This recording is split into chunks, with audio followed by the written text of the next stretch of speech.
Okay, so I'm gonna say something I know a ton of people have said before. Marvel Rivals desperately needs to add a role queue to ranked, but I don't think it would ever realistically happen.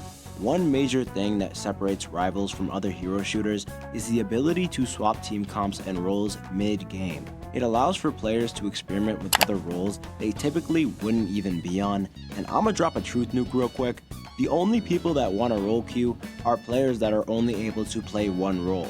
That is not how the devs intended for Rivals to be played. Another reason the devs probably won't add a role queue is because the average competitive lobby queue time would increase by a significant amount. The amount of DPS players that play Rivals compared to every other role is not even funny. You guys have probably experienced the infamous 5 DPS insta-lock in your lobby, because nobody wants to play strategist and nobody wants to tank. So the time in between matches would increase, and as a result, Rivals would lose so many players. Instead of waiting in a 20 to 30 minute queue, people would just go play something else. On paper, the idea of a role queue is amazing, and I might make a whole video on how a role queue could save Rivals, but I just don't see it ever actually happening.